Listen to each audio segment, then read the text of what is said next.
Hello guys, welcome back. This is Utkarsh Shrivastava और आज हम कवर करने वाले हैं हमारा chapter money in credit for class 10 economics, और वो भी सिर्फ एक बहुत छोटी सी वीडियो में। तो without wasting any time start करते हैं हमारे चैप्टर को। Number 1 topic is our modern form of money. Modern form of money में क्या आते हैं हमारे आज के टाइम पर? रुपी आती है। बट आज के से पहले क्या आपने कभी ये सोचा है कि जब रुपी नहीं चलती थी, जब करेंसी नहीं चलती थी, ये 100-50 के नोट्स नहीं होते थे, तब लेन देन कैसे हुआ करता था? तब चीज़ें कैसे खरीदी जाती थी, बेची जाती थी? तो तब चीज़ों के लेन देन के लिए एक सिस्टम का इस्तेमाल होता था जिसको हम कहते थे बार्टर सिस्टम, विनिमय पद्धति।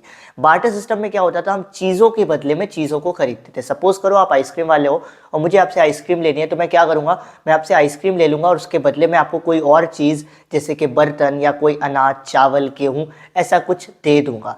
इस तरीके से पहले के ज़माने में चीज़ों का लेन देन होता था। लेकिन जो बार्टर सिस्टम था, इसमें एक बहुत बड़ी प्रॉब्लम थी जिसको हम कह सकते हैं बार्टर सिस्टम का drawback, that is double coincidence of want. Suppose करो किसी दिन आप मेरे पास आए, आपको आइसक्रीम बेचनी है और मुझे आइसक्रीम खरीदनी है। तो आपने मुझे आइसक्रीम बेची और मैंने बदले में आपको गेहूं दिया। अब आपने बोला आपको गेहूं नहीं चाहिए, तो ऐसे में क्या होगा यार? हमारे बीच डील नहीं हो पाएगी। हमारी जो डील है आपस में लेन देन करने की, वो कैंसिल हो जाएगी। क्यों? क्योंकि आपको जो चाहिए वो मेरे पास नहीं है और मुझे जो चाहिए वो आपके पास नहीं है। तो बार्टर सिस्टम में ये प्रॉब्लम आए दिन आ जाती थी क्योंकि लोगों के पास वो होता ही नहीं था जो एक दूसरे की डिमांड्स को सेटिस्फाई कर सके। और इसी प्रॉब्लम को हम कहते थे डबल कोइंसिडेंस ऑफ वांट्स, जिसकी वजह से जो बार्टर सिस्टम था उसको हम एक फेलियर सिस्टम भी कह सकते हैं। उसके बाद हम आज के टाइम पर क्या करते हैं? हम सबको पता है आज के टाइम पर तो हमारे पास रुपी है, हमारी करेंसी है।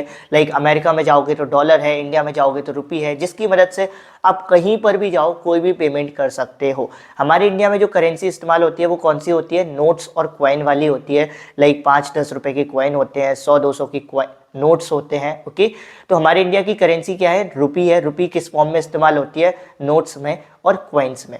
अब एक क्वेश्चन ये है कि आप रुपी को लेकर पूरे इंडिया में कहीं पर भी चले जाओ, आपको कोई भी पेमेंट लेने से मना नहीं कर सकता, ट्रांजैक्शन करने से मना नहीं कर सकता। ऐसा क्यों? Why rupee is accepted as a medium of exchange in India? तो very simple, because this currency has been authorised by the government of India. हमारी जो गवर्नमेंट है, देश की भारत सरकार है, ये कहती है, ये रुपी को इतनी पावर देती है कि आप रुपी को लेकर कहीं पर भी जाओ, कोई भी पेमेंट करो, कोई आपको मना नहीं कर सकता रुपी में पेमेंट करने से। यानी कि rupee is accepted as a medium of exchange because it has been authorised by the government of India. Okay, तो आई होप सो ये टॉपिक क्लियर होता है आपका करेंसी को लेकर, रुपी को लेकर। अभी मूव ऑन करते हैं हमारे बैंक के बारे में।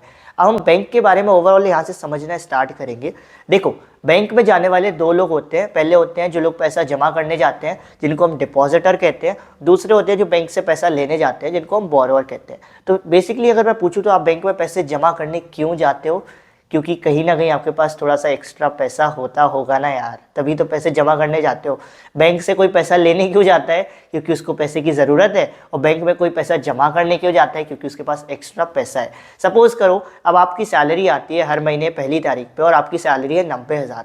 तो आप 90,000 में क्या करते हो? 10,000 आप अलग निकाल लेते हो डेली के खर्चे के लिए, और 80,000 का आप क्या करोगे? 80,000 के जूते तो लोगे नहीं कि 80,000 के शूज़ हैं, तेरा घर जाएगा इसमें। आप क्या करोगे? 80,000 को बैंक में जाकर डिपॉजिट कर दोगे, 80,000 को बैंक में जाकर जमा कर दोगे। तो आज से नहीं, बहुत पहले से ये चलन चलता आ रहा है कि लोगों के पास जो भी एक्स्ट्रा पैसा होता है वो उनका क्या करते हैं? वो उसको जाकर बैंक में जमा कर देते हैं और उसी को हम डिपॉजिट बोलते हैं। तो बेसिकली क्या करते हो? अगर आपको पैसा जमा करना है, बैंक में जाओ, अपना अकाउंट ओपन कराओ और पैसे डिपॉजिट कर दो। ये जो डिपॉजिट आप करते हो, ये जो पैसे आप जमा करते हो, इसको हम डिमांड डिपॉजिट भी बोलते हैं। डिमांड डिपॉजिट क्यों बोलते हैं? बेसिकली बैंक बोलता है अपने हमारे यहाँ के अपना पैसा जमा किया, हम आपको ये पावर देते हैं कि जब भी आप चाहोगे आप अपना पैसा विड्रॉ भी कर सकते हो। यानी कि जब भी आपको डिमांड लगे, जब भी आपको ज़रूरत लगे, तो आप अपना पैसा जो आपने जमा किया है उसको निकाल भी सकते हो। इसीलिए हम इनको डिमांड डिपॉजिट भी कहते हैं। क्यों? क्योंकि आप ऑन डिमांड कभी भी आपने जो पैसा डिपॉजिट किया है उसको वापस निकाल सकते हो, विड्रॉ कर सकते हो। तो आई होप सो अब ये क्लियर हुआ होगा। अब आता है एक बहुत ही इंपॉर्टेंट कॉन्सेप्ट कि आप अपना जो डिमांड डिपॉजिट है, आपने जो पैसा जमा किया है बैंक में, वो आप कैसे निकालोगे? आज के टाइम पर तो बहुत सारी चीज़ें हो गई, लाइक यूपीआई हो गया है एंड ऑल, डिजिटल पेमेंट्स हो गई है। बट पहले के टाइम पर इतनी सारी चीज़ें नहीं थी। पहले के टाइम पर क्या होता था? अगर आपको पैसे निकालने हैं तो 2 ही 3 प्रोसेस थे। उन्हीं में से एक था चेक का सिस्टम। चेक बेसिकली क्या हुआ करता था, आप सबने अपने अपने घर पे चेक बुक ज़रूर देखी होगी, आपके पेरेंट्स के पास होती है। चेक के थ्रू आप क्या करते थे, आपको जिसके नाम पर भी ट्रांजैक्शन करना है या पेमेंट करना है, आप उसका नाम चेक में लिख देते थे और बैंक वाले क्या करते थे, जिसके नाम पर आपने चेक काटा है उसको पैसा दे देते थे, उसको ट्रांजेक्शन में पैसा पे कर देते थे। तो बेसिकली चेक क्या होता था, चेक एक पेपर होता था जो बैंक को बताता था, हाँ ऑब्वियसली चेक पेपर ही होगा क्योंकि ऐसा तो है नहीं कोई मेटल का पेपर है तो खाली एक पेपर, जब तक उस पर कुछ नहीं लिखा है तब तक तो वो खाली एक पेपर ही होगा चेक, ठीक है। तो चेक बेसिकली क्या होता था, एक पेपर होता था जो बैंक वाले को बताता था कि जो अकाउंट होल्डर है वो क्या चाहता है, वो चाहता है कि जिसके नाम पर उसने चेक काटा है उसको ये पेमेंट कर दिया जाए। अब चेक कैसा दिखता है, वैसे तो आप सबने देखा होगा, आप सब लोग बड़े मॉडर्न बच्चे हो यार, बट फिर भी मैं दिखा देता हूँ आपको इमेज में। इसमें आपको क्या दिख रहा है कि कितना कितना अमाउंट है, लाइक यहाँ पर 5,000 रुपये लिखा है, तो इसका मतलब क्या है, अकाउंट होल्डर चाहता है कि जिसके नाम पर उसने चेक काटा है, टीच लेन के नाम पर उसने चेक काटा है, तो टीच लेन को कितना पैसा दे दिया जाए, उसके अकाउंट से 5,000 रुपये दे दिए जाए। अभी हम स्टार्ट करते हैं मेरा one of the favourite topic, that is loan activities of bank, कि बैंक बेसिकली काम कैसे करता है। हमेशा से मेरे मन में ये सवाल था कि यार बैंक को क्या फायदा हो रहा है, बैंक कर क्या रहा है, डिपॉजिटर का पैसा ले रहा है, बोरोवर को दे दे रहा है, तो इसमें बैंक का फायदा क्या है। बट इस टॉपिक के थ्रू मैं समझ गया बैंक का क्या फायदा है। बैंक सिंपली क्या क्या काम करता है, एक एजेंट का काम करता है। एक एजेंट का काम करता है किस किस के बीच में, डिपॉजिटर और बोरोवर के बीच में। उस एजेंट को क्या मिलता है, बैंक वालों को क्या मिलता है, एक तरीके से वो एक कमीशन कमाते हैं, दलाली कमाते हैं डिपॉजिटर और बोरोवर के बीच के पैसे की। कैसे कमाते हैं मैं बताने वाला हूँ, बड़ा ही बहुत ही फनी ये वर्ड हो जाता है दलाली, बट कैसे कमाते हैं वो मैं आपको बताता हूँ, ठीक है। बेसिकली जो भी इंसान पैसा डिपॉजिट करता है बैंक में, तो बैंक वाले उसको कहते हैं कि आप जो भी पैसा डिपॉजिट करोगे हम आपको एक इंटरेस्ट रेट देंगे। इंटरेस्ट रेट का मतलब सपोज करो बैंक वाले बोलते हैं कि आप अगर 10 रुपये जमा कर रहे हो तो हम आपको 1 साल बाद 13 रुपये दे देंगे, यानी कि 3% इंटरेस्ट रेट दे देंगे पर एनम। तो जिस इंसान ने 10 रुपये जमा किए वो बड़ा खुशी में है कि यार 1 साल बाद 13 रुपये मिल जाएंगे। फिर उसी बैंक में एक इंसान आता है लोन लेने, और बैंक वाले उसे बोलते हैं कि हम आपको 10 रुपये का लोन देंगे और आपको at the end of the year 1 साल के बाद कितना पैसा वापस करना पड़ेगा, 16 रुपये वापस करने पड़ेंगे। यानी यहाँ पर बैंक वालों ने क्या किया, बोरोवर के साथ ज़्यादा इंटरेस्ट रेट चार्ज किया। तो अब 1 साल हो गया, आफ्टर 1 ईयर्स क्या होगा, 1 साल बाद जो बोरोवर था वो वापस आएगा पैसे करने, तो वो 10 रुपये की जगह कितने रुपए देगा, वो 16 रुपये देगा। और 16 रुपये देगा तो बैंक वाले क्या करेंगे, उस 16 में से 13 रुपये डिपॉजिटर को दे देंगे और ये जो 3 रुपये बच जाएंगे, 16 माइनस 13, ये जो 3 रुपये बच जाएंगे ये कहाँ जाएंगे, बैंक की जेब में जाएंगे। और ऑब्वियस है बैंक की जेब में जाएंगे और कहाँ जाएंगे, और बैंक का हक है इस कमीशन को रखना। क्यों, क्योंकि बैंक वाले भी तो मेहनत कर रहे हैं, इन सारी चीज़ों को मैनेज कर रहे हैं, पूरा कंप्यूटर रिकॉर्ड रख रहे हैं किसका पैसा कहाँ जा रहा है इन सब का। तो ये जो बीच का जो इंटरेस्ट रेट का जो डिफरेंस आता है कि 16 माइनस 13 3 रुपये, ये कहाँ जाता है, ये बैंक का सोर्स ऑफ इनकम बन जाता है, जिससे बैंक वाले क्या करते हैं, अपने एम्प्लॉयज़ को सैलरी देते हैं, बड़े बड़े बैंक बना लेते हैं। इस तरीके से बैंक काम करता है। तो बेसिकली बहुत ही सिंपल टर्म्स में अगर बोलूँ तो क्या हो जाएगा, बैंक क्या करता है, डिपॉजिटर्स को लो इंटरेस्ट रेट देता है। लाइक सपोज करो बैंक क्या करेगा, कोई पैसा डिपॉजिट करने आया तो उसको 3% इंटरेस्ट रेट देगा, और बोरोवर्स पे ज़्यादा इंटरेस्ट रेट चार्ज करता है, जैसे कि 6% कर देगा। और ये जो डिफरेंस होता है इंटरेस्ट रेट में, लाइक 6 माइनस 3 यानी कि 3% जो इंटरेस्ट रेट आएगा, इसमें जितना भी पैसा बनता है ये किसका हो जाता है, बैंक वालों का हो जाता है। मैंने तो बहुत ही छोटा एग्जांपल दिया 10 रुपये से, सो दैट आप समझ जाओ, वरना बैंक में तो बहुत बड़े बड़े अमाउंट आते हैं डिपॉजिट होने के लिए, बोरो होने के लिए, ठीक है। तो बैंक वाले बढ़िया कमाते हैं और उनका हक है ये कमाना, क्योंकि वो हमारे लिए मेहनत कर भी तो रहे हैं, डिपॉजिट कर रहे हैं, बोरो कर रहे हैं, सारे रिकॉर्ड मेंटेन कर रहे हैं, तो उनका हक भी है। तो इस तरीके से बैंक काम करता है। अगर पेपर में आता है describe the loan activities of bank, तो जो भी आपको स्लाइड दिख रही है ना, वो तीनों पॉइंट लिखाना, कोई भी टीचर आपके नंबर नहीं काटेगा, ओके। अभी मूव ऑन करते हैं हमारे नेक्स्ट टॉपिक पर, जो है हमारा क्रेडिट को लेकर। क्रेडिट क्या होता है, बेसिकली जब आप किसी क्रेडिट, देखो वैसे बहुत ही सिंपल तरीके से मैं आपको बताऊं, आपने मेरे से उधार लिया तो मैं उसको हिंदी में उधार बोलूँगा, इंग्लिश में लोन बोल दूंगा, और अगर बैंकिंग लैंग्वेज की बात करूंगा तो मैं उसको क्रेडिट बोल दूंगा। तो क्रेडिट का मतलब होता है लोन लेना या उधार लेना या कर्ज लेना। जब आप दोस्त से लेते हो तो वो बढ़िया मजाक में उधारी बोल देता है, बैंक से लेते हो तो बैंक वाले कहते हैं मजाक नहीं चलेगा, क्रेडिट को क्रेडिट ही बोला जाएगा, आपने कर्ज बोला है तो लोन नहीं बोलो, उसको क्रेडिट बोलो। तो क्रेडिट बेसिकली क्या है, लोन लेना, उसके लिए एक और वर्ड आप लोन, क्रेडिट एक ही बात है। अब जो क्रेडिट होता है वो 2 तरीके से आपको हेल्प कर सकता है। उसके दो इम्पैक्ट हो सकते हैं लाइफ में। बेसिकली आप क्रेडिट क्यों लेते हो, पैसा क्यों लेते हो बैंक से या किसी से भी, ज़रूरी नहीं है आप बैंक से ही पैसा ले रहे हो सकता है आप किसी लैंडलॉर्ड से पैसा ले रहे हो, किसी बड़े मुंशी से पैसा ले रहे हो, किसी दोस्त से ले रहे हो, रिश्तेदार से ले रहे हो, लेकिन आप पैसा क्यों लेते हो? क्योंकि आपको पैसे की ज़रूरत है, इसीलिए तो आप पैसा किसी से उधार लेते हो। कभी हो सकता है आपको बिजनेस के लिए ज़रूरत हो, किसी और फंक्शन के लिए ज़रूरत हो, बट आपको ज़रूरत है तभी आप पैसा लोगे। तो अब क्रेडिट दो तरीके से लाइफ को इम्पैक्ट कर सकता है, और वो कैसे इम्पैक्ट कर सकता है उसको हम जानेंगे एक कहानी के थ्रू। कहानी के थ्रू हम क्या समझेंगे, बेसिकली सबसे पहले एक सलीम की कहानी देखेंगे। अब मैं आपको पूरी कहानी नहीं बताने वाला हूँ कि सलीम की कहानी में क्या होता है, मैं बेसिकली आपको एक सार बता दूंगा कि सलीम को क्या फ़ायदा हुआ, क्या नुकसान हुआ। तो बेसिकली सलीम क्या करता था, शूज़ को मैन्युफैक्चर करता था। उसको एक बहुत बड़ा ऑर्डर आया कि आपको 3000 पेयर ऑफ शूज़ को मैन्युफैक्चर करना है। तो उसको लगा इतना बड़ा मैन्युफैक्चर ऑर्डर है तो इसके लिए ज़्यादा लेबर लगेगी, ज़्यादा टेक्नोलॉजी लगेगी। तो उसने क्या किया, एक जगह से लोन ले लिया, क्रेडिट ले लिया, और उसने क्या किया, उस क्रेडिट की मदद से जो भी पैसा उसने कर्ज में लिया था उसकी मदद से उसने ज़्यादा लेबर लगा ली, बढ़िया सी टेक्नोलॉजी लगा ली, और 1 महीने बाद उसने क्या कर दिया, ऑर्डर कंप्लीट कर दिया, और जिसने ऑर्डर दिया था उसको पूरा सामान पहुंचा दिया और उसके पैसे मिल गए, उसको बहुत बढ़िया प्रॉफिट हुआ। तो अगर मैं सलीम के केस में बोलूँ तो आप बोलोगे जो क्रेडिट था, जो पैसा सलीम ने उधार पे लिया था, उसने उसको पॉजिटिवली बेनिफिट किया, उसने उसको बहुत ज़्यादा प्रॉफिट दिलाया, उसने उसको बिजनेस को और ज़्यादा एक्सपेंड किया, प्रॉफिटेबल बिजनेस बना दिया। तो यहाँ पर जो क्रेडिट आप बोल सकते हो, क्रेडिट ने क्या किया, एक वाइटल और पॉजिटिव रोल प्ले किया। लेकिन वहीं पर अगर हम किसी और की बात करें, लाइक सेकंड जो हमारी स्टोरी है that is Swapna's problem. Swapna's problem में बेसिकली क्या था, स्वप्ना के पास एक छोटी सी ज़मीन थी जहाँ पर वो फार्मिंग किया करती थी। तो उसने भी क्या सोचा कि मुझको थोड़ी अच्छी ज़्यादा फार्मिंग करनी है, तो हम क्या करते हैं, लोन ले लेते हैं, कहीं से क्रेडिट ले लेते हैं। तो उसने क्या किया, एक गांव के लैंडलॉर्ड से लोन ले लिया। अब मैं आपको इस कहानी का सार बता रहा हूँ, वरना आप कोई अपने से कोई कमेंट में ये ना लिख दे भैया आपने कहानी गलत बताई। मैं पूरी कहानी नहीं बता रहा हूँ, जो मेन सीखने वाली चीज़ है मैं सिर्फ वो बता रहा हूँ। तो स्वप्ना ने क्या किया, एक जगह से लोन ले लिया लैंडलॉर्ड से। तो उसको लगा था कि इस लोन की वजह से उसको फ़ायदा होगा, इन फ्यूचर फ़ायदा हो जाएगा, बट असल में क्या हुआ, उसने लोन लिया और उसकी जो फसल थी वो बर्बाद हो गई। तो ऐसे में अब उसके सामने दो दिक्कत आ गई।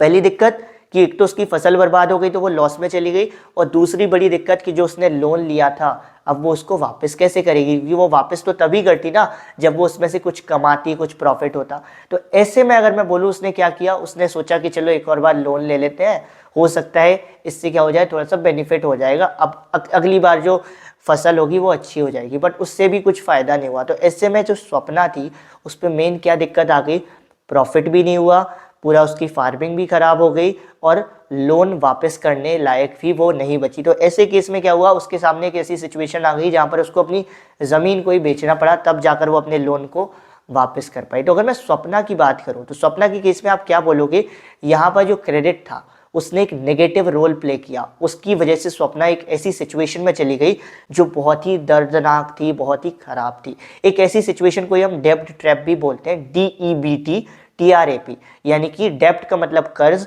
और ट्रैप का मतलब फंसना। जब आप कर्जे में फंस जाते हो, लोन में फंस जाते हो, तो कैसे फंसते हो, स्वप्ना जैसे केस में जब आप कर्ज में फंस जाते हो तो आपको क्या हो जाता है, आपकी सिचुएशन बहुत ही ज़्यादा पेनफुल हो जाती है, और आपको कोई अपना पर्सनल एसेट बेचना ही बेचना पड़ेगा, तभी तो जाकर लोन वापस करोगे। तो बेसिकली मैं बोल सकता हूँ क्रेडिट दो रोल प्ले करता है, कर्ज लेना, उधार लेना, दो रोल प्ले कर सकता है। अगर आप सलीम हो तो आपके लिए पॉजिटिव रोल प्ले करेगा, और अगर आप स्वप्ना हो तो आपके लिए नेगेटिव रोल प्ले करेगा। ओके, आई होप सो आपको क्रेडिट के बारे में समझ में आया होगा। अब थोड़ा सा और क्रेडिट के बारे में डिटेल में जानते हैं। What are terms of credit. Terms का मतलब होता है नियम और शर्तें, कानून, रूल्स एंड ऑल। हर चीज़ की कुछ ना कुछ नियम और शर्तें होती हैं। आप क्रिकेट खेलते हो तो क्रिकेट के भी कुछ रूल्स हैं, आप कोई भी ऐप खोलते हो उस पर लिखा आता है टर्म्स एंड कंडीशंस अप्लाई। हर चीज़ में कुछ ना कुछ टर्म्स और कंडीशंस होती हैं। उसी तरीके से जब आप क्रेडिट लेने जाते हो स्पेशली बैंक से, तो भी आपको कुछ शर्तें फॉलो करनी होती हैं, जैसे कि आपको वहाँ पर अपने डॉक्यूमेंट सबमिट करने होते हैं, आपको बताना होता है कि आप कब पेमेंट करोगे, आपको बताना होता है कि आपका कोलेट्रल क्या है। कोलेट्रल क्या होता है वो मैं आपको बताता हूँ। बेसिकली जो भी नियम और शर्तें होती हैं जो आप क्रेडिट लेने जाते हो उस वक्त आपको फॉलो करनी पड़ती है, उन सभी नियम शर्तों को हम क्या कहते हैं, टर्म्स ऑफ क्रेडिट कहते हैं। उन्हीं नियम शर्त में एक चीज़ आती है जो होती है हमारी कोलेट्रल। कोलेट्रल सिंपली बोलूँ एक सिंपल लैंग्वेज में, कोई भी ऐसी चीज़ जो आप लोन लेने के लिए, पैसे को उधार लेने के लिए गिरवी रख रहे हो। सपोज करो मैं बैंक हूँ और तुमको पैसा चाहिए, तो तुम मेरे पास आओगे कि सर 10,000 रुपये दे दो, तो मैं तुमको बोलूँगा ना मैं तुमको जानता हूँ ना तुम मुझे जानते हो, किस विश्वास पे मैं तुमको 10,000 रुपये दे दूँ। तुम बोलोगे कि तुम अपनी बाइक को या तुम अपने घर को या किसी भी चीज़ को क्या कर रहे हो, मेरे पास गिरवी रख रहे हो। और तो वो जो चीज़, वो जो तुम्हारा पर्सनल एसेट जो तुम मेरे पास गिरवी रखोगे लोन लेने के बदले, वो चीज़ क्या कहलाएगी हमारी, वो चीज़ हमारी कोलेट्रल कहलाती है। आई होप सो ये क्लियर होगा। तो सिंपली कोलेट्रल क्या होता है, कोई भी वस्तु जिसको आप लोन के या कर्ज के बदले में गिरवी रखना चाहते हो। इंग्लिश में बोल रहे हैं simply it is an asset that a borrower owns and uses it as a guarantee to a lender until the loan is repaid. अब बेसिकली कोलेट्रल का फायदा ये होता है, सपोज करो आप मुझसे 10,000 रुपये ले गए और आपने लोन वापस नहीं किया, तो अब आपकी गाड़ी मेरे पास रखी हुई है, बाइक मेरे पास रखी हुई है, तो अगर आप लोन रीपे नहीं करोगे तो मैं क्या करूँगा, उस गाड़ी को बेच लूँगा, 10,000 रुपये से ज़्यादा ही कमा लूँगा, है ना। इसीलिए हम कोलेट्रल मांगते हैं, कुछ ना कुछ गिरवी रखने के लिए बोलते हैं। तो बेसिकली क्या होता है, जब भी आप बैंक से लोन लेने जाते हो तो आपको बहुत सारी नियम शर्तें फॉलो करनी होती है। लाइक आपको पता कर डॉक्यूमेंट्स प्रॉपर सबमिट करने होते हैं, आधार कार्ड, पैन कार्ड, आपको कोलेट्रल रखना होता है, आपको इंटरेस्ट रेट से रिलेटेड सारी चीज़ें, बहुत सारी चीज़ें को फॉलो करना होता है। और इन्हीं सारी नियम शर्तों को हम क्या कहते हैं, टर्म्स ऑफ क्रेडिट कहते हैं। इंटरेस्ट रेट से जुड़ी जानकारी, डॉक्यूमेंट से रिलेटेड जानकारी, कोलेट्रल से रिलेटेड जानकारी, इन सभी जानकारी को मिलाकर हम कहते हैं टर्म्स ऑफ क्रेडिट। आपको जो इमेज दिख रही है ना अभी स्क्रीन पे, वो इसका बेस्ट एक्सप्लेनेशन है that what are terms of credit. Basically collateral, documentation, interest rate and mode of repayment, इन चारों चीज़ों को मिलाकर हम बोलते हैं टर्म्स ऑफ क्रेडिट। कर्ज लेने के लिए, उधार लेने के लिए जो शर्तें आपने फॉलो की हैं, रूल्स आपने फॉलो किए हैं, वो आपके टर्म्स ऑफ क्रेडिट कहलाते हैं। अब आता है हमारा बहुत ही इंपॉर्टेंट टॉपिक, जो सीबीएसई बोर्ड वाले बच्चों के लिए तो बहुत ज़्यादा इंपॉर्टेंट है, क्योंकि पेपर में देयर आर 100% चांस कि ये सवाल आता है। RBI and it's functions. RBI का क्या होता है, reserve bank of India. Basically कहें तो हमारे इंडिया में जितने भी बैंक हैं उन सबका माई बाप है रिजर्व बैंक ऑफ इंडिया। तो आरबीआई करता क्या है, बेसिकली आरबीआई की कुछ फंक्शंस होते हैं। सबसे पहला फंक्शन तो आप भी जानते हो, मैं भी जानता हूँ, कि ये जो नोट्स आ रहे हैं, जो कॉइन आ रहे हैं, कहाँ से आ रहे हैं, रिजर्व बैंक ऑफ इंडिया पहुँचा रहा है जी। हर नोट पर लिखा होता है कि किसके साइन, हर नोट पर किसके साइन होते हैं, governor of reserve bank of India. क्यों? क्योंकि ये सारे नोट्स कहाँ से इशू होकर आ रहे हैं, आरबीआई से इशू होकर आ रहे हैं। दूसरा फंक्शन क्या होता है आरबीआई का, वेरी इंपॉर्टेंट, इस चीज़ को समझना जरूरी है, दैट आरबीआई क्या करता है, कैश बैलेंस को मेंटेन आरबीआई चेक करता है कि ये जो बैंक है ये एक मिनिमम कैश बैलेंस मेंटेन कर रहे हैं या नहीं कर रहे हैं। इसका क्या मतलब हुआ, किसी को आता है तो वीडियो पॉज करके मान लेना कि मैं सामने बैठा हूँ और मुझे समझा देना, अगर नहीं आता है तो वीडियो कंटिन्यू रखते हैं, है ना। तो बेसिकली क्या होता है, हर बैंक को क्या करना होता है, कुछ पैसा अपने पास रखना होता है, मिनिमम पैसा। बेसिकली मैं और सिंपल वे में बताता हूँ। सपोज करो मैं बैंक के पास गया, 10 रुपये जमा किए और बैंक वालों ने मेरे 10 रुपये जमा कर लिए। अब अगर कोई पैसा उधार लेने आएगा तो बैंक वाले पूरे 10 रुपये नहीं दे देंगे, बैंक वालों को कुछ ना कुछ मिनिमम पैसा अपने पास बचा कर रखना पड़ेगा। क्यों? क्योंकि मान लो मैं जब फ्यूचर में आऊँगा कि मुझे अपने पैसे निकालने और बैंक के पास पैसे ही नहीं रहे, तो मैं बैंक पे केस ना कर दूंगा, मैं तो बैंक से लड़ जाऊंगा। तो इसीलिए बैंक को क्या करना होता है, अपने पास एक मिनिमम कैश बैलेंस मेंटेन करना पड़ता है, कि अगर कभी भी कोई डिपॉजिटर अपने पैसे वापस मांगने आया तो क्या होगा, पैसे वापस तो करने ही पड़ेंगे ना। तो इसीलिए आरबीआई कहता है कि हर बैंक को अपने पास एक मिनिमम कैश बैलेंस मेंटेन करना है। अगर सपोज करो मैंने 10 रुपये डिपॉजिट किए, तो बैंक जो होगा वो बोरोवर को 5 रुपये देगा, 5 रुपये मेरे लिए बचा कर रखेगा कि कल को अगर ये 5 रुपये अपने लेने आ गए तो इनको 5 रुपये कम से कम दे तो पाएंगे, है ना। तो आरबीआई चेक करता है कि हर बैंक ये मिनिमम कैश बैलेंस मेंटेन कर रहा है या नहीं कर रहा है। बेसिकली बोल दिया जाता है कि हर बैंक को कम से कम 15% कैश तो अपने पास रखना ज़रूरी ही है। 15% ऑफ द टोटल कैश अपने पास रखना ज़रूरी होता है, जिससे कल को जब कोई बैंक आए, कल को जिससे कभी कोई डिपॉजिटर आए तो वो उसको डिपॉजिट कर सके, पैसे दे सके। तीसरी चीज़ क्या होती है, मैंने पहले बोला था आरबीआई माई बाप है सारे बैंक का। तो वो क्या करता है, सुपरवाइज करता है। वो देखता है सभी बैंक को, जितने भी छोटे बड़े सब बैंक को सुपरवाइज करता है, उनकी एक्टिविटीज़ को, और चेक करता है कहीं ये कुछ अनशंत अनाप शनाप तो नहीं कर रहे हैं, कुछ गलत वलत काम तो नहीं कर रहे हैं। तो ये सारी चीज़ों का सुपरविजन करता है। तो थर्ड फीचर होता है, थर्ड फंक्शन होता है that RBI supervises the functioning of all the bank, the activities of all the small big banks. कोई भी हो, स्टेट बैंक हो, पीएनबी हो, कोई भी बैंक हो, सबको आरबीआई सुपरवाइज करता है। क्यों? क्योंकि आरबीआई माई बाप है सभी बैंक का। फोर्थ चीज़ आरबीआई क्या करता है, आरबीआई देखता है कई बार जो बैंक होते हैं वो क्या करते हैं, प्रॉफिट कमाने के लिए सिर्फ उन्हीं लोगों को लोन देते हैं जो बड़े बड़े इंडस्ट्रियलिस्ट हैं या जो बड़े बड़े बिजनेसमैन हैं। उन लोगों को लोन नहीं देते हैं जिनको ज़रूरत होती है, जैसे कि नीडी वर्कर्स, नीडी फार्मर्स। तो इस चीज़ के लिए आरबीआई चेक करता है कि कहीं कोई बैंक ये तो नहीं कर रहा है कि सिर्फ बड़े लोगों को लोन दे रहा है और छोटे लोगों को लोन नहीं दे रहा है, जिनको ज़रूरत है उनको लोन नहीं दे रहा है। और अगर कोई बैंक ऐसा कर रहा होता है तो आरबीआई उस पर एक्शन लेता है। इसके लिए हमारी सरकार भी कई योजनाएं बनाती है, लाइक किसान के लिए योजना बनाती है कि उनको लोन दिया जाए, उनको थोड़ा बहुत लोन दिया जाए फार्मिंग के लिए। ये सारी चीज़ें क्यों होती है? क्योंकि आरबीआई चाहता है कि उन लोगों तक भी लोन पहुंचे जिनको इसकी सबसे ज़्यादा ज़रूरत है, जैसे छोटे छोटे फार्मर्स, छोटे छोटे वर्कर्स। पांचवा और आखिरी फंक्शन क्या होता है आरबीआई का? दैट आरबीआई क्या बोलता है हर बैंक से कि हम आपके माई बाप हैं, तो आपको क्या करना पड़ेगा, हर बैंक को क्या करना पड़ेगा, पीरियोडिकली टाइम टू टाइम एक इंफॉर्मेशन सबमिट करनी पड़ेगी आरबीआई को, जिसमें आप बताओगे कि आप किसको कितना पैसा दे रहे हो, किसका कितना पैसा आप डिपॉजिट कर रहे हो, कितने इंटरेस्ट रेट पे दे रहे हो, कितने टाइम बाद पैसा वापस आएगा एंड ऑल। यानी कि फिफ्थ फंक्शन क्या होता है, आरबीआई हर बैंक को बोलता है कि अपने बैंक की एक्टिविटी से रिलेटेड सारी चीज़ों की रिपोर्ट एक बनाओ और आरबीआई को सबमिट करो पीरियोडिकली, टाइम टू टाइम, कि हर 3 महीने में हमको रिपोर्ट चाहिए। हर 3 महीने बाद आप एक रिपोर्ट सबमिट करो कि आपने क्या क्या काम किया है। तो इस तरीके से आरबीआई के मेन 5 फंक्शंस होते हैं। और भी फंक्शंस होते हैं लेकिन हमको 5 ही पढ़ने हैं और पेपर में आते हैं, तो इन 5 को लिखाना कोई भी आपके मार्क्स को नहीं काटेगा, बट ये 5 बिल्कुल वैसे ही लिखने चाहिए जैसे मैंने लिखे हैं। ओके, अभी मूव ऑन करते हैं हमारे नेक्स्ट टॉपिक पर, टाइप ऑफ क्रेडिट। क्रेडिट के टाइप। क्रेडिट सिंपली मतलब कि जब आप लोन लेते हो तो आप 2 प्रकार से लेते हो। पहला तो आप किसी बैंक से लोगे या किसी इंस्टीट्यूशन से लोगे, या दूसरा आप किसी रिश्तेदार, दोस्त या कोई बड़ा जिसके पास बहुत पैसा है, जो आपकी जान पहचान का है, मतलब कोई जान पहचान वाले से लोगे। तो अगर आप बैंक में जाओगे तो बैंक में आपको क्या करना पड़ेगा, फॉर्मेलिटी करनी पड़ेगी कि आप अपना आधार कार्ड लाओ, पैन कार्ड लाओ, क्या गिरवी रख रहे हो, सब कुछ लाओ। लेकिन अगर आप किसी दोस्त या रिश्तेदार के पास जाओगे या किसी ऐसे के इंसान के पास जाओगे जिसको आप जानते हो, जान पहचान वाला, तो वो आपको नहीं बोलेगा कि पैन कार्ड लाओ, वो आपको नहीं बोलेगा आधार कार्ड लाओ, वो आपको बोलेगा कोई फॉर्मेलिटीज़ मत करो, पैसे ले जाओ, बस टाइम से वापस कर देना। वहाँ पर क्या चलेगा, ट्रस्ट चलेगा। तो 2 तरीके से हम क्रेडिट को डिवाइड करते हैं, किस बेस पे कि आप किस से ले रहे हो। पहला, अगर आप बैंक से ले रहे हो तो आपको फॉर्मेलिटीज़ करनी पड़ेगी, तो इसीलिए पहले क्रेडिट को हम क्या करते हैं, पहले क्रेडिट को हम फॉर्मल क्रेडिट कहते हैं, क्योंकि फॉर्मल क्रेडिट का मतलब फॉर्मेलिटी करना। और दूसरा जो सोर्स ऑफ क्रेडिट होता है, जब आप किसी रिश्तेदार से या किसी मुंशी से या किसी दोस्त से क्रेडिट लेते हो, पैसे लेते हो, जहाँ पर आपको कोई फॉर्मेलिटी नहीं करती है, तो उस सोर्स ऑफ क्रेडिट को हम इनफॉर्मल क्रेडिट कहते हैं। इसको मैंने बेसिक वे में डिफाइन कर दिया कि फॉर्मल का मतलब फॉर्मेलिटीज़ करना, इनफॉर्मल का मतलब फॉर्मेलिटीज़ नहीं करना। अब इसको और सही तरीके से समझें तो फॉर्मल सोर्स ऑफ क्रेडिट में क्या होता है, सारी जो एक्टिविटीज़ हैं, फॉर्मल सोर्स में आप किससे लोन लोगे, किसी बैंक से ही लोगे। तो जितनी भी एक्टिविटीज़ होंगी वो कौन सुपरवाइज करेगा, रिजर्व बैंक ऑफ इंडिया। क्यों? क्योंकि आरबीआई सबका माई बाप है, सारे बैंक का, जितने भी फॉर्मल सोर्स ऑफ क्रेडिट है, जितने भी छोटे छोटे बैंक हैं, उन सबका सुपरविजन आरबीआई करेगा। लेकिन इनफॉर्मल में सुपरविजन वाला कोई नहीं है।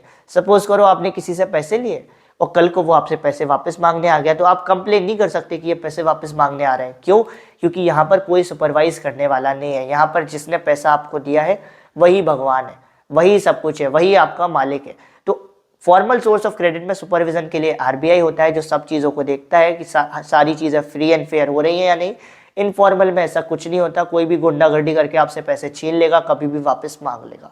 दूसरी चीज़ क्या होती है, फॉर्मल सोर्स ऑफ क्रेडिट में टर्म्स ऑफ क्रेडिट होते हैं, प्रॉपर नियम होते हैं, प्रॉपर शर्तें होती हैं कि इतने टाइम के बाद ही हम आपसे पैसा वापस मांगेंगे और आपको इतने इंटरेस्ट रेट पर पैसा वापस करना है। लेकिन इनफॉर्मल में ऐसा कुछ नहीं होता, कोई नियम नहीं, कोई शर्त नहीं, कोई कानून नहीं। वो बोलते हैं कि जब मेरा मन हो मैं तुमसे वापस ले लूँगा, जितना मुझे इंटरेस्ट रेट चार्ज करना है मैं उतना इंटरेस्ट रेट चार्ज करूँगा, और जैसा मुझे पैसा चाहिए वैसा मैं वापस लूँगा। किसी गांव साइड आप जाओगे तो वहाँ पर बहुत ज़्यादा इंटरेस्ट रेट चार्ज किया जाता है। क्यों? क्योंकि वो इनफॉर्मल सोर्स ऑफ क्रेडिट है और वहाँ पर कुछ भी नियम और शर्तें नहीं है। बट अगर आप बैंक में जाओगे तो बैंक में आपको कम इंटरेस्ट रेट चार्ज करना पड़ेगा। क्यों? क्योंकि वहाँ पर प्रॉपर टर्म्स ऑफ क्रेडिट है।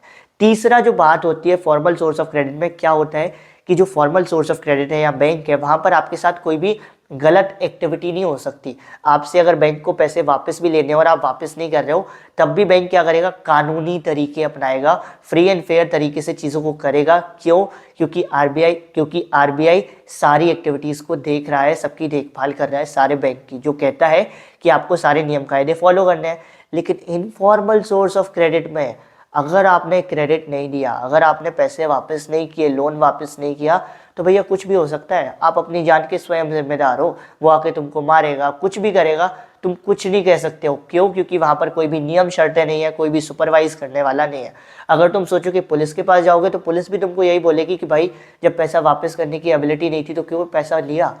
तो यानी कि इनफॉर्मल सोर्स ऑफ क्रेडिट में क्या होता है, कोई सुपरविजन नहीं होता है, कोई टर्म्स ऑफ क्रेडिट नहीं होते हैं, और कोई भी ये नहीं होता है कि आप कुछ भी कर सकते हो। आप इनफॉर्मल सोर्स ऑफ क्रेडिट में कुछ भी गुंडागर्दी करके कुछ भी कर सकते हो। लेकिन फॉर्मल सोर्स ऑफ क्रेडिट में ये सारी चीज़ें प्रॉपर होती है, टर्म्स ऑफ क्रेडिट होते हैं, सुपरविजन होता है, फ्री एंड फेयर एक्टिविटी होती है। आई होप फॉर्मल और इनफॉर्मल क्रेडिट आपका क्लियर हुआ होगा। सिंपल याद रखने के लिए ये याद रखो कि फॉर्मल में फॉर्मेलिटी करनी है, इनफॉर्मल में फॉर्मेलिटी नहीं करनी है। अब मूव ऑन करते हैं हमारे लास्ट टॉपिक की तरफ, that is self help groups. Self help groups basically क्या होते हैं, आप लोगों ने स्कूल में प्रोजेक्ट बनाए होंगे, प्रोजेक्ट वर्क बनाए होंगे, तो आपने कभी कभी 2-3 बच्चों का ग्रुप बना लेते हो कोई भी एक प्रोजेक्ट बनाने के लिए। उसमें आप क्या करते हो, मिलकर पैसे जोड़ते हो। क्यों? जिससे किसी एक बच्चे पर बहुत ज़्यादा पैसे का लोड ना पड़े। यही कॉन्सेप्ट होता है सेल्फ हेल्प ग्रुप का। जो गाँव होते हैं, गाँव में जो लोग होते हैं वो लोग क्या करते हैं, वो लोग बैंक जाना प्रेफर ही नहीं करते। वो कहते हैं कौन जाए बैंक में अलग झंझट है, ये कागज़ लाओ, वो कागज़ लाओ, गिरवी रखो। तो वो कहते हैं काम करते हैं, हम लोग क्या करते हैं, खुद के ही ग्रुप बना लेंगे, स्वयं सहायता समूह, खुद की सहायता करने के लिए ग्रुप बना लेंगे, जिसकी मदद से हम उनसे कभी भी लोन ले सके, जो करना है हम कर सकें। तो सेल्फ हेल्प ग्रुप बेसिकली क्या होते हैं, 20 से 25 लोगों के ग्रुप होते हैं, जिसमें जो लोग होते हैं वो लोग मिलकर क्या करते हैं, सेविंग्स करते हैं। अब ज़रूरी नहीं है हर इंसान इक्वल सेविंग करे, कोई हर रोज़ के 20 रुपये भी सेव करता है, कोई 100 रुपये भी सेव करता है। लेकिन क्या होते हैं, इस ग्रुप में 20-25 लोग होते हैं जो लोग मिलकर हर रोज़ सेविंग्स करते हैं, और उसको कहाँ पर रखते जाते हैं, जो उनका सेल्फ हेल्प ग्रुप है उसके अकाउंट में रखते जाते हैं कि भाई हमारे सेल्फ हेल्प ग्रुप के, सपोज करो उसका नाम ABC है, उसमें इतना इतना पैसा जमा होता जा रहा है सेविंग्स की मदद से। अब ये सेल्फ हेल्प ग्रुप का क्या फ़ायदा होता है, सपोज करो इन फ्यूचर आपको कोई भी सामान खरीदना है, सपोज करो आपको ट्रैक्टर खरीदना है अपनी खेती के लिए, तो आप क्या कर सकते हो, आप सब लोग जो सेल्फ हेल्प ग्रुप में हो वो लोग मिलकर एक ट्रैक्टर खरीद सकते हो। इससे क्या होगा, एक इंसान पर ज़्यादा लोड भी नहीं आएगा फाइनेंशियल, और आप इजीली ट्रैक्टर भी खरीद लोगे। एक और चीज़ क्या हो जाती है, सेल्फ हेल्प ग्रुप से आपको एक बहुत इंपॉर्टेंट फीचर मिल जाता है कि अब आपको लोन लेने के लिए बैंक नहीं जाना भाई। अगर आप किसी सेल्फ हेल्प ग्रुप के मेंबर हो तो आप अपने सेल्फ हेल्प ग्रुप से भी लोन ले सकते हो, क्योंकि इसमें फ़ायदा भी है। पहली चीज़ तो आप सेल्फ हेल्प ग्रुप में सब लोग आपकी जान पहचान के होंगे, तो आपको कुछ गिरवी नहीं रखना पड़ेगा, ज़्यादा इंटरेस्ट रेट भी चार्ज नहीं किया जाएगा, और साथ ही साथ आपके प्रॉपर विश्वास वाली चीज़ें हैं, तो आपको भी पता है कि आप आराम से पैसे वापस कर भी दोगे। क्यों? क्योंकि वहाँ से वो लोग बहुत ज़्यादा प्रेशर नहीं बनाएंगे। क्यों? क्योंकि वो आपको बहुत अच्छे से जानते हैं। साथ ही साथ जो बैंक होते हैं वो एक बढ़िया चीज़ ये कहते हैं कि अगर आप सेल्फ हेल्प ग्रुप बनाते हो और 2 साल तक रेगुलर सेविंग्स करते हो, कि हर महीने आप रेगुलर सेविंग्स कर रहे हो, अपने अकाउंट में डाल रहे हो सेल्फ हेल्प ग्रुप के, तो आप किस चीज़ के लिए एलिजिबल हो जाओगे, आप एलिजिबल हो जाओगे बैंक से लोन लेने के लिए। सपोज करो एक सेल्फ हेल्प ग्रुप है जिसका नाम है ABC, तो ABC ग्रुप अगर 2 साल तक रेगुलर सेविंग्स करता है तो वो एलिजिबल हो जाएगा कि उसको बैंक से लोन मिल सके अपने ग्रुप के नाम पर। और जो बैंक वाले होते हैं वो भी क्या कहते हैं कि हम पूरे ग्रुप को लोन तो दे देंगे। ग्रुप को लोन क्यों दे देंगे? क्योंकि ग्रुप में अगर कोई लोन लेगा तो रिस्पॉन्सिबिलिटी सबकी होगी, और जब रिस्पॉन्सिबिलिटी 10-20 लोगों की होगी तो बैंक वालों को पता है कि 10-20 लोग मिलकर तो लोन वापस कर ही देंगे जितना भी वो लोन लेंगे। तो 4 फीचर क्या होते हैं सेल्फ हेल्प ग्रुप के। नंबर 1, 20 से 25 लोग होते हैं जो रेगुलरली सेव्स करते हैं। सेल्फ हेल्प ग्रुप का कोई भी मेंबर अपने ग्रुप से लोन ले सकता है at a reasonable interest rate, और प्रॉपर सही तरीके से चीज़ें चला सकता है। चौथी चीज़, अगर 2 साल तक रेगुलर सेविंग्स करते हैं तो बैंक वाले क्या बोलते हैं, हम सेल्फ हेल्प ग्रुप को लोन भी दे देंगे। तो इस पूरे सेल्फ हेल्प ग्रुप के कॉन्सेप्ट से आप एक चीज़ कह सकते हो कि सेल्फ हेल्प ग्रुप की वजह से 2 प्रॉब्लम सॉल्व हो गई। पहली प्रॉब्लम तो लैक ऑफ कोलेट्रल। गांव वाले जो लोग होते हैं, जो गरीब होते हैं, उनके पास गिरवी रखने को सामान नहीं होता, जिसकी वजह से उनको बैंक से लोन नहीं मिल पाता। तो सबसे पहले उनकी ये प्रॉब्लम सॉल्व हो गई कि अब अगर आपके पास गिरवी रखने के लिए कोई सामान है भी नहीं, तब भी आप क्या कर सकते हो, अपने लोन ले सकते हो। कहाँ से? सेल्फ हेल्प ग्रुप से। और दूसरी क्या प्रॉब्लम सॉल्व हो गई? Lack of documentation. जो गाँव वाले लोग होते हैं, जो बहुत पिछड़े गाँव से आते हैं, उनके पास प्रॉपर डॉक्यूमेंट भी नहीं होते हैं, जिसकी वजह से उनको बैंक से लोन नहीं मिल पाता। तो अब क्या हो गया, अपने सेल्फ हेल्प ग्रुप से आप लोन ले सकते हो, तो ना आपको आधार कार्ड पैन कार्ड रखने की ज़रूरत है, ना आपको कुछ गिरवी रखने की ज़रूरत है, तो आपको ईजिली लोन मिल जाता है। तो ये जो सेल्फ हेल्प ग्रुप है ये 2 बहुत बड़ी प्रॉब्लम को सॉल्व करता है। Number 1 lack of collateral, number 2 lack of documentation. तो यहाँ तो हमारा चैप्टर का दी एंड होता है। आई होप सो आपको ये वीडियो बहुत अच्छी लगी होगी, आपको आपके सारे कॉन्सेप्ट क्लियर हुए होंगे। हमने इस चैप्टर को पूरा कवर कर दिया है, प्रॉपर हर टॉपिक को कवर किया है। मिलते हैं हमारी नेक्स्ट वीडियो में किसी और चैप्टर की वन शॉट वीडियो के साथ, एक छोटी सी वीडियो के साथ। तब तक के लिए स्टे फोकस्ड, रिवीजन करते रहो। Good bye.